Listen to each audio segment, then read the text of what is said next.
ایک دفعہ کا ذکر ہے کہ دو دوست تھے، احمد اور سلیم۔ احمد ایک محنتی، باہمت اور جفاکش انسان تھا، جبکہ سلیم نکما اور سست تھا۔ دونوں بچپن سے دوست تھے، لیکن ان کی زندگی کے طریقے بالکل مختلف تھے۔ احمد صبح سویرے اٹھتا، دن رات محنت کرتا اور ہر کام وقت پر انجام دیتا تھا۔ اس کی کامیابی کا راز یہی تھا کہ وہ اپنی محنت پر یقین رکھتا تھا۔ وہ ایک کسان تھا اور اپنی زمین پر دن رات محنت کرتا تاکہ فصل اچھی ہو اور اس کی محنت کا پھل ملے۔ وہ جانتا تھا کہ کامیابی صرف محنت اور استقامت سے حاصل ہوتی ہے۔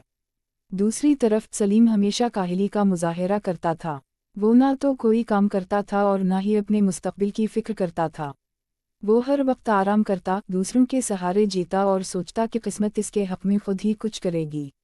وہ احمد کو دیکھ کر ہنستا اور کہتا، تم کیوں اتنی محنت کرتے ہو؟ قسمت پر بھروسہ کرو، سب کچھ خود ہی ہو جائے گا۔ وقت گزرتا گیا اور حالات بدلتے گئے۔ احمد کی محنت کا پھل ملنا شروع ہو گیا۔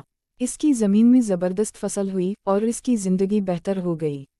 وہ خوشحال ہو گیا اور اس کی محنت کی تعریف پورے گاؤں میں ہونے لگی۔ دوسری طرف سلیم کا حال بگڑتا گیا، کیونکہ وہ نکما تھا اور اس نے اپنی زندگی کو بہتر کرنے کے لیے کچھ نہیں کیا تھا۔ اس کے پاس نہ پیسے تھے، نہ کھانا اور نہ کوئی سہارا۔ ایک دن سلیم احمد کے پاس آیا اور کہا، دوست، مجھے بھی اپنی طرح خوشحال بننے کا کوئی راستہ بتاؤ۔ احمد مسکرایا اور کہا، محنت کا کوئی متبادل نہیں ہے۔ اگر تم اپنی زندگی میں کچھ پانا چاہتے ہو تو تمہیں خود ہی اس کے لیے محنت کرنی ہوگی۔ قسمت بھی انہی کا ساتھ دیتی ہے جو خود اپنا ساتھ دیتے ہیں۔ یہ بات سن کر سلیم نے فیصلہ کیا کہ اب وہ بھی محنت کرے گا اور اپنی زندگی کو بدلنے کی کوشش کرے گا۔ وہ احمد سے سبق سیکھ کر اپنی زندگی میں محنت کرنے لگا اور کچھ وقت بعد اس کی زندگی بھی بہتر ہونے لگی۔ کہانی کا اخلاق یہ ہے کہ کامیابی اور خوشحالی کے لیے محنت اور جفاکشی ضروری ہیں۔ صرف خواب دیکھنے سے کچھ نہیں ہوتا، بلکہ عمل کرنا لازمی ہے۔